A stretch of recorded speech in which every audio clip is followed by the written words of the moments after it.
struggled to make a meaningful impact in the electoral landscape, not due to a lack of relevance, but rather because the political ecosystem offered little room for its growth. From its inception, the Congress Party occupied the same ideological space as the Democratic Socialists, delivering key initiatives such as welfare programs, land reforms, and state-led development. This positioned the Congress as an electorally viable option, effectively crowding out any potential for Democratic Socialists to present a compelling alternative to voters.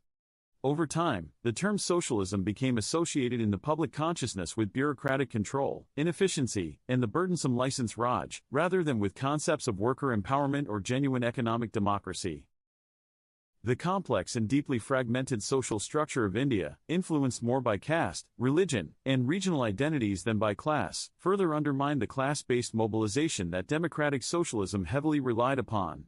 This fragmentation made it difficult for socialist movements to forge a cohesive identity among the electorate. Additionally, the prevailing electoral incentives favored strategies that emphasized short-term patronage and identity politics, rather than the long-term structural transformations that democratic socialism advocated for. After the economic liberalization in 1991, the aspirations of Indian voters began to shift. The public increasingly sought growth and mobility within a capitalist framework, causing socialism to appear outdated and disconnected from the emerging realities of the economy.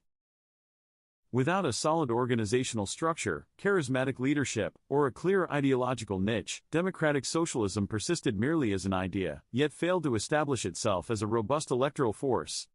As a result, the democratic socialist movement became overshadowed by other political forces that effectively catered to the evolving aspirations of the populace. The absence of a strong and unified front meant that the democratic socialists could not capitalize on the discontent that arose from the inequalities of capitalism. Ultimately, while the concepts underlying democratic socialism retained their relevance and appeal, the movement itself struggled to translate these ideas into electoral success, illustrating the challenges of operating in a political environment that prioritized immediate electoral gains over transformative policies.